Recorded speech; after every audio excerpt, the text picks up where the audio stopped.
Welcome back to the console room. In this video, we're looking at My Hero Academia, and I'm here with my co-host Emperor Cusco. I am Mr. Iceshard, also known as Ventura, and we're looking at chapter number 294, Final Performance. And we're basically just going to see the highlights, important characters of the story, see where it's going, theories at the end, and overall just our impressions of it. And if I guess our impressions of it, what do you thought of it? Admittedly, there's not a lot going on in this chapter, I guess, kind of first of all.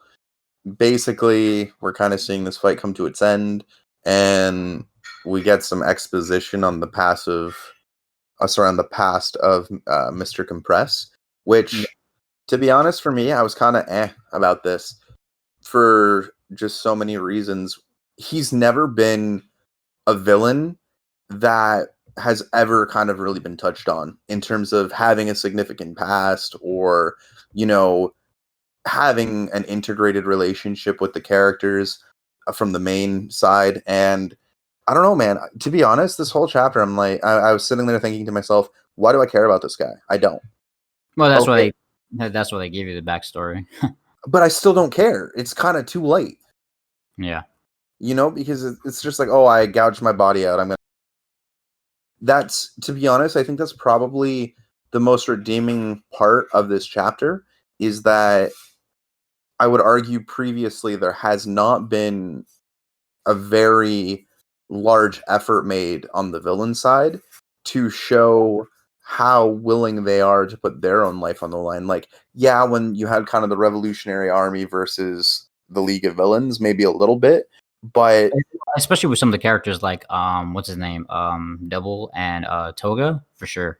And even a little, I want to say maybe Spinner, but I think that's more towards his like later in this arc. And yeah, well, I also think Spinner just kind of gets to be there for excuses' sake, due to the fact that he is just there kind of as a representation of Stain, but on a junior scale. It's funny because like I think what I can't speak to like the audience or like like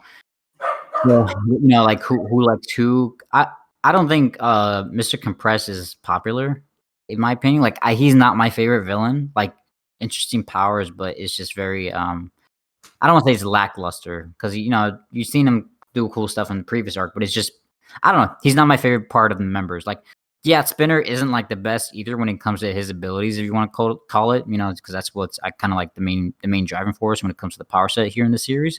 But I think Spinner visually, right? He's like a Ninja Turtle or Ninja Lizard, right?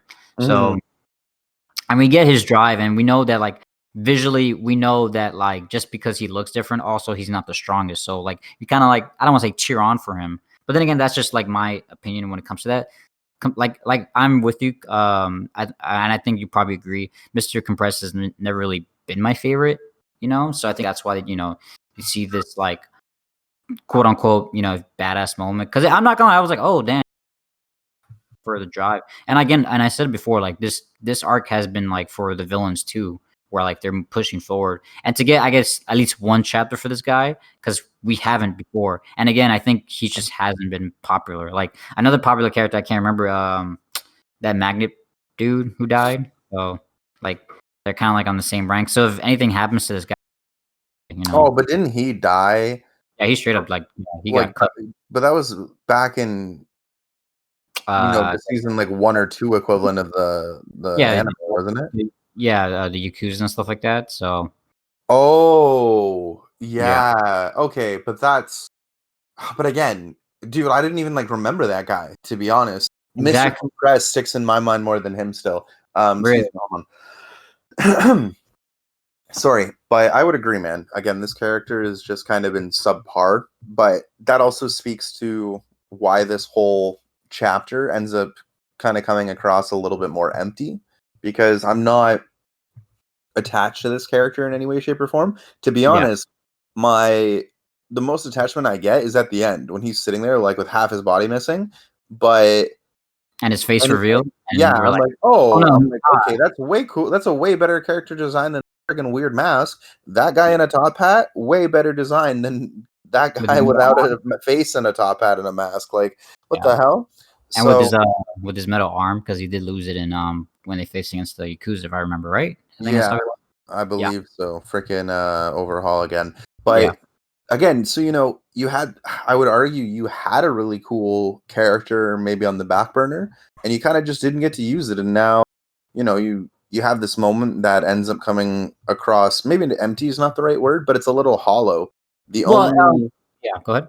again, the only redeeming quality for it is, as you're mentioning, right, is this arc is about seeing these two sides develop. You got the new generation of villains, the new generation of heroes, and they're developing and pushing each other forward. And again, the biggest redeeming quality here is it shows too that somebody on the villain side is willing to put their life on the line, because Midoriya, Bakugo, Endeavor, these guys have already almost all died multiple times in this arc. So, or even Mihiro, the whatever the weird bunny thing Oh yeah, person. yeah, yeah, yeah. Mhm. Um, so all of these characters like basically almost died because they were willing to put their life on the line, and there hasn't been as much of that on the villain side, because Yeah, I mean, who's really been at risk? No one. Dobby's like putting himself at risk. and You know. like double, but like other than that, yeah. But that's like Oh his. yeah, That's, sorry. Yeah, you're right. Exactly. that's more like his sanity, but we've seen that in the previous arc when they get into the Revolutionary Army, or the Revolution Army, whatever, and also with Toga, like their evolution. So to see that with or what do you call this, Mr. Compress, it's kind of like okay. And also another thing too, I don't say it's overshadowed, so to speak, but there's a lot of stuff like we see continuation with Toya and Shoto. So it's kind of like it's not fully a Mr. Compress thing. No, it's not even exactly. It's not even fully dedicated. I'm sure Yeah. there's a panel with Deku somewhere in here as well. Yeah. Um, yeah, there's another Deku panel. There's Ida. Even Nejire. There's even there's a Nomu getting about as much screen time as Mr. Compress almost. So I don't know, man. Again, it almost feels hollow. And then this pose, I don't even, what did he shrink? I love Makia? it. Wait, what do you mean? He shrunk. Let me see. Actually, that's a good question. I I think he shrunk Makia. I don't think they're on Makia anymore. Okay, so yeah. I mean, I personally like the pose. It's pretty cool. It's pretty badass, and like, yeah, I agree. It wasn't like You're a JoJo fan I though. wasn't That you really. love posing, period. Yeah, I really do. Sorry, go I mean, ahead. I mean, that's straight up like that reminds me of a JoJo pose. So especially like, I mean, he looks pretty sick. I ain't gonna lie. That final panel with like his like a side chunked out, and he's willing to sacrifice it too. I could give it to the character. Again, not my favorite, but like I give it to the character where like he's willing to like self harm himself to like for the to achieve their like quote unquote friend's dream, right? Where like he has a middle arm and like all right, I could lose a side of me. You know what I mean? So to achieve that. And That's yeah, and I agree. I wasn't really crazy invested with like his like backstory of like stealing and stuff like that. And I mean, it was very like I guess Robin Hood heroic of him to do it. And I'm pretty sure it'll be pretty epic in the anime. So, with all the music going on, but that's with anything, right? And he's very a showmanship or show, yeah, like well, a showman. He's like a but performer. you know who we already saw this in? What? What's his name? Gentleman or Gentle Villain, or Oh yeah, we already saw that exact type of character. So again, and there was more build up and backstory for him than there yeah, was a guy who's been around for, we could argue like 200 chapters. hmm So I don't know. Again, the art, where everything's going, you know, I guess the move itself, all great, but yeah, there's just this hollowness again that just kind of undercuts this whole chapter and makes me a little, again, kind of okay. Not, you've been riding a hype train for a while, and this was definitely not as hype as the rest of the train. yeah. Well, Which like, I understand we're on the decline. I know, but still, there's a little bit of undercutting of the own story. I felt this could have probably done something different and still been more impactful than using this right here. yeah, and I can definitely understand that, but like, and we also like we still don't know the outcome of this whole fight. Like we assume as readers, like they have to get away, right? Like There's no way. So to see like, all right, like how does this writer get them out? Because like clearly, like all the villains are basically kind of done, right? They're captured, this and that. Dobby's going crazy. So it's like, how does the writer, how does he like pseudo Balance. like, write them, not write them out, but like write them out the situation where like, in another part, like how do you get the hero out of this crazy situation? Now we're like, how do we get the villains out of this crazy situation? Because we could, like, again, my me reading this, I'm like Shigaraki needs to get away, right? Like that's what I'm assuming. Well, I would think so because Yeah, I would guess and the again, end of the series is going to be a fight I could between. be wrong, but like that's just how like that's what like what's the word? We seen like method after like other mangas like, oh, the villain got away. To see it, like it just makes sense. Yeah, absolutely. But I could agree. It was like it was a chapter, but yeah. But other than that, it being like great art. I mean, this guy's just straight up like, I mean, it was pretty badass of him to do that. But yeah, again, like I'm not the biggest Mr. Compressed fan, so It's just a villain kind of making a good move.